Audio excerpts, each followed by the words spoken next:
नमस्कार दोस्तों, ये है भगवद गीता की अध्याय नंबर 11 विश्वरूप दर्शन योग। अर्जुन बोले, मुझ पर अनुग्रह करने के लिए आपने जो परम गोपनीय अध्यात्म विषयक वचन अर्थात उपदेश कहा, उससे मेरा यह अज्ञान नष्ट हो गया है।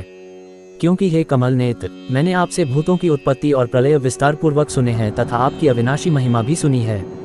हे परमेश्वर, आप अपने को जैसा कहते हैं ये ठीक ऐसा ही है, परंतु हे पुरुषोत्तम, आपके ज्ञान, ऐश्वर्य, शक्ति, बल, वीर्य और तेज से युक्त ऐश्वर्यमय रूप को मैं प्रत्यक्ष देखना चाहता हूँ।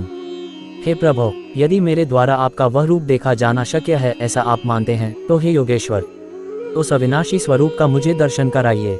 श्री भगवान बोले, हे पार्थ, अब तू मेरे सैकड़ों हजारों नाना प्रकार के और नाना वर्ण तथा नाना आकृति वाले अलौकिक रूपों को देख। हे भरतवंशी अर्जुन, तू मुझमें आदित्यों को अर्थात अदिति के 12 पुत्रों को, 8 वसुओं को, 11 रुद्रों को, दोनों अश्विनी कुमारों को और 49 मरुदगणों को देख तथा और भी बहुत से पहले न देखे हुए आश्चर्यमय रूपों को देख। हे अर्जुन, अब इस मेरे शरीर में एक जगह स्थित चराचर सहित संपूर्ण जगत को देख तथा और भी जो कुछ देखना चाहता है सो देख, परंतु मुझको तू इन अपने प्राकृत नेत्रों द्वारा देखने में निसंदेह समर्थ नहीं है। इसी से मैं तुझे दिव्य अर्थात अलौकिक चक्षु देता हूँ, इससे तू मेरी ईश्वरीय योग शक्ति को देख। संजय बोले, हे राजन, महायोगेश्वर और सब पापों के नाश करने वाले भगवान ने इस प्रकार कहकर उसके पश्चात अर्जुन को परम ऐश्वर्ययुक्त दिव्य स्वरूप दिखलाया। अनेक मुख और नेत्रों से युक्त, अनेक अद्भुत दर्शनों वाले, बहुत से दिव्य भूषणों से युक्त और बहुत से दिव्य शस्त्रों को हाथों में उठाए हुए, दिव्य माला और वस्त्रों को धारण किए हुए और दिव्य गंध का सारे शरीर में लेप किए हुए, सब प्रकार के आश्चर्यों से युक्त, सीमा रहित और सब और मुख किए हुए विरत स्वरूप परमदेव परमेश्वर को अर्जुन ने देखा। आकाश में 1000 सूर्यों के एक साथ उदय होने से उत्पन्न जो प्रकाश हो, वह भी उस विश्वरूप परमात्मा के प्रकाश के सदृश कदाचित ही हो। पांडुपुत्र अर्जुन ने उस समय अनेक प्रकार से विभक्त अर्थात पृथक पृथक संपूर्ण जगत को देवों के देव श्री कृष्ण भगवान के उस शरीर में एक जगह स्थित देखा। उसके अनंतर वे आश्चर्य से चकित और पुलकित शरीर अर्जुन प्रकाश में विश्वरूप परमात्मा को श्रद्धा भक्ति सहित सिर से प्रणाम करके हाथ जोड़कर बोले। अर्जुन बोले, हे देव, मैं आपके शरीर में संपूर्ण देवों को तथा अनेक भूतों के समुदायों को, कमल के आसन पर विराजित ब्रह्मा को, महादेव को और संपूर्ण ऋषियों को तथा दिव्य सर्पों को देखता हूँ। हे संपूर्ण विश्व के स्वामिन, आपको अनेक भुजा, पेट, मुख और नेत्रों से युक्त तथा सब ओर से अनंत रूपों वाला देखता हूँ। हे विश्वरूप, मैं आपके न तो अंत को देखता हूँ, न मध्य को और न आदि को ही। आपको मैं मुकुटयुक्त, गदायुक्त और चक्रयुक्त तथा सब ओर से प्रकाशमान तेज के पुंज, प्रज्वलित अग्नि और सूर्य के सदृश ज्योतियुक्त, कठिनता से देखे जाने योग्य और सब ओर से अप्रमेय स्वरूप देखता हूँ। आप ही जानने योग्य परम अक्षर अर्थात परब्रह्म परमात्मा हैं। आप ही इस जगत के परम आश्रय हैं। आप ही अनादि धर्म के रक्षक हैं और आप ही अविनाशी सनातन पुरुष हैं, ऐसा मेरा मत है। आपको आदि, अंत और मध्य से रहित, अनंत सामर्थ्य से युक्त, अनंत भुजा वाले, चंद्र सूर्य रूप नेत्रों वाले, प्रज्वलित अग्नि रूप मुख वाले और अपने तेज से इस जगत को संतप्त करते हुए देखता हूँ।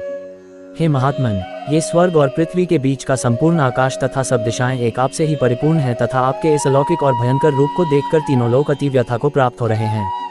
वे ही देवताओं के समूह आप में प्रवेश करते हैं और कुछ भयभीत होकर हाथ जोड़े आपके नाम और गुणों का उच्चारण करते हैं तथा महर्षि और सिद्धों के समुदाय कल्याण हो ऐसा कहकर उत्तम स्तोत्रों द्वारा आपकी स्तुति करते हैं।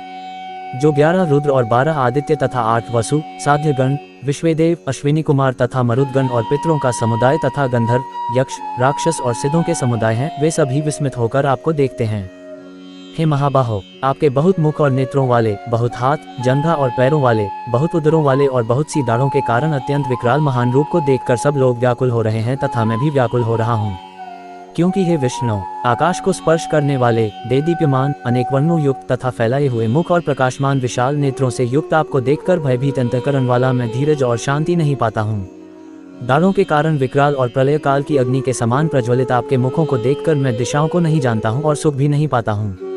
इसलिए हे देवेश, हे जगन निवास, आप प्रसन्न हो। वे सभी धृतराष्ट्र के पुत्र राजाओं के समुदाय सहित आप में प्रवेश कर रहे हैं और भीष्म पितामह, द्रोणाचार्य तथा वह कर्ण और हमारे पक्ष के भी प्रधान योद्धाओं सहित सबके सब आपके दाढ़ों के कारण विकराल भयानक मुखों में बड़े वेग से दौड़ते हुए प्रवेश कर रहे हैं और कई एक चूर्ण हुए सिरों सहित आपके दांतों के बीच में लगे हुए दिख रहे हैं।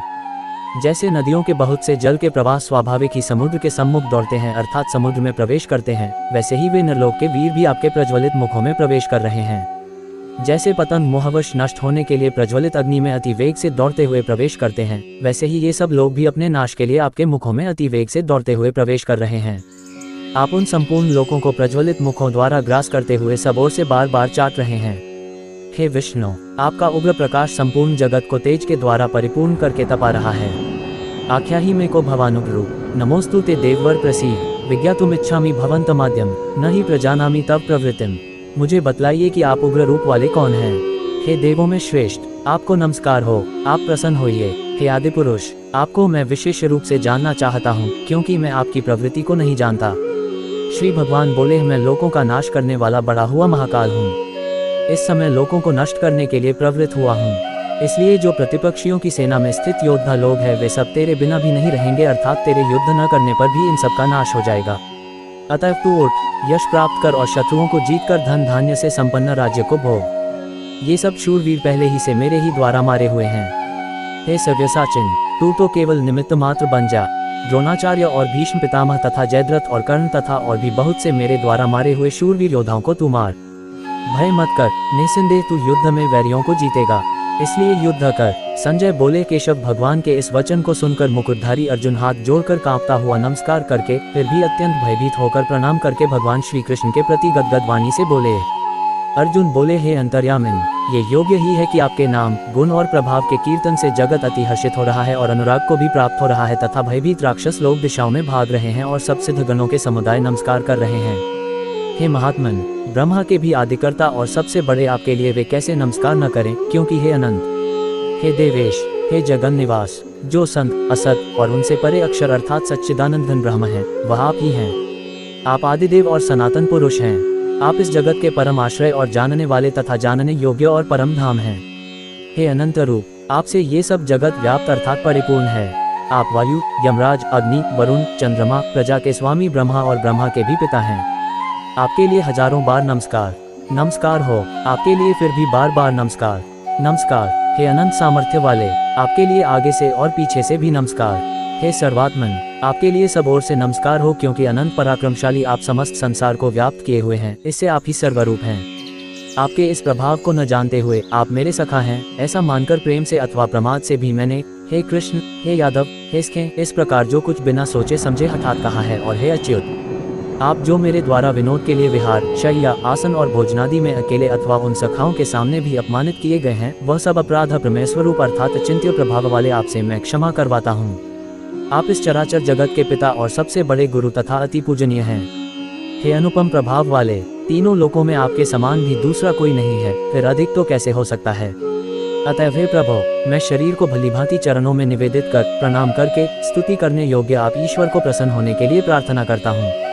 हे देव, पिता जैसे पुत्र के, सखा जैसे सखा के और पति जैसे प्रियतमा पत्नी के अपराध सहन करते हैं, वैसे ही आप भी मेरे अपराध सहन करने योग्य हैं। मैं पहले न देखे हुए आपके इस आश्चर्यमय रूप को देखकर हर्षित हो रहा हूँ और मेरा मन भय से अति व्याकुल भी हो रहा है, इसलिए आप उस अपने चतुर्भुज विष्णु रूप को ही मुझे दिखलाइए। हे देवेश, हे जगन निवास, प्रसन्न होइए। मैं वैसे ही आपको मुकुट धारण किए हुए तथा गदा और चक्र हाथ में लिए हुए देखना चाहता हूँ, इसलिए हे विश्वस्वरूप, हे सहस्रबाहो, आप उसी चतुर्भुज रूप से प्रकट होइए। श्री भगवान बोले, हे अर्जुन, अनुग्रह पूर्वक मैंने अपनी योग शक्ति के प्रभाव से यह मेरा परम तेजो में सबका आदि और सीमारहित विराट रूप तुझको दिखलाया है, जिसे तेरे अतिरिक्त दूसरे किसी ने नहीं देखा था। हे अर्जुन, मनुष्यलोक में इस प्रकार विश्वरूप वाला मैं न वेद और यज्ञों के अध्ययन से, न दान से, न क्रियाओं से और न उग्र तपों से ही तेरे अतिरिक्त दूसरे के द्वारा देखा जा सकता हूँ। मेरे इस प्रकार के इस विकराल रूप को देखकर तुझको व्याकुलता नहीं होनी चाहिए और मूढ़ भाव भी नहीं होना चाहिए। तू भयरहित और प्रीतियुक्त मन वाला होकर उसी मेरे शंख चक्र गदा पद्मयुक्त चतुर्भुज रूप को फिर देख। संजय बोले, वासुदेव भगवान ने अर्जुन के प्रति इस प्रकार कहकर फिर वैसे ही अपने चतुर्भुज रूप को दिखलाया और फिर महात्मा श्री कृष्ण ने सौम्य मूर्ति होकर इस भयभीत अर्जुन को धीरज बंधाया। अर्जुन बोले, हे जनार्दन, आपके इस अति शांत मनुष्य रूप को देखकर अब मैं स्थिरचित हो गया हूँ और अपनी स्वाभाविक स्थिति को प्राप्त हो गया हूँ। श्री भगवान बोले, मेरा जो चतुर्भुज रूप तुमने देखा है ये सुदुर्दर्श है, अर्थात इसके दर्शन बड़े ही दुर्लभ हैं। देवता भी सदा इस रूप के दर्शन की आकांक्षा करते रहते हैं। जिस प्रकार तुमने मुझे देखा है, इस प्रकार चतुर्भुज रूप वाला मैं न तो वेदों से, न तप से, न दान से और न यज्ञ से ही देखा जा सकता हूँ। परंतु हे परंतप अर्जुन, अनन्य भक्ति के द्वारा इस प्रकार चतुर्भुज रूप वाला मैं प्रत्यक्ष देखने के लिए, तत्व से जानने के लिए तथा प्रवेश करने के लिए अर्थात एक ही भाव से प्राप्त होने के लिए भी शक्य हूँ। हे अर्जुन, जो पुरुष केवल मेरे ही लिए संपूर्ण कर्तव्य कर्मों को करने वाला है, मेरे परायण है, मेरा भक्त है, आसक्ति रहित है और संपूर्ण भूत प्राणियों में वैर भाव से रहित है, वह अनन्य भक्ति युक्त पुरुष मुझको ही प्राप्त होता है। ऐसे ही इंफॉर्मेटिव वीडियो देखने के लिए और हमारे साथ जुड़े रहने के लिए चैनल को सब्सक्राइब करें।